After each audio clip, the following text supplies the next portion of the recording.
तो स्वर्ग में सब भगवान के भक्त हैं, चरण कमल की आराधना करते हैं, वैकुंठ में सब भक्त तो है ही, लेकिन इस पृथ्वी पर भी जो विचारवान हैं, जिनके पास बुद्धि है, वे सब श्री कृष्ण के दास हैं। अब जिनके पास विचार ही नहीं है, जो अमुनि है, मननशील नहीं है, तो वो तो कुछ भी कर सकते हैं, लेकिन मननशील हैं तो भक्तों के डायरेक्शन में वे भगवान की पूजा करते हैं, चरण कमल की पूजा करते हैं। इस तरह चरण की भावना कर रहे हैं, चिंतन कर रहे हैं, सभी लोग आराधना करते हैं।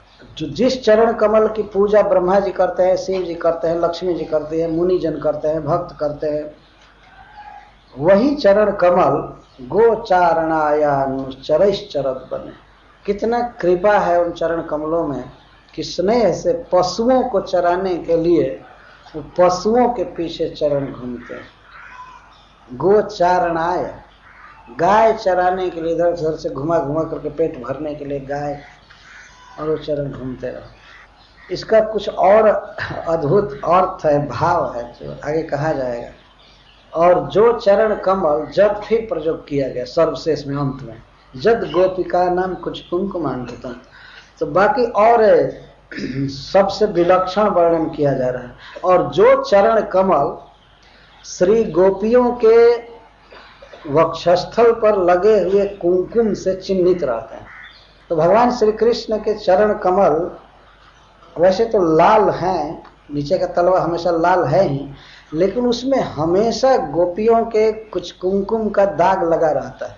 ऐसा नहीं कि साल में एक बार वो अपने वक्षस्थल पर रखी तो कुछ और लालिमा बढ़ गई, दाग लग गया, भगवान धो लिए।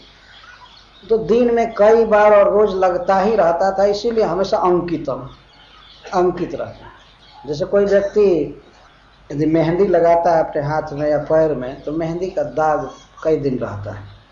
तो इस तरह भगवान हमेशा धारण करते थे। गोपियां बड़ी ही ललक से और सेवा की भावना से भगवान के चरण कमल को अपने स्तन पर रखती थी।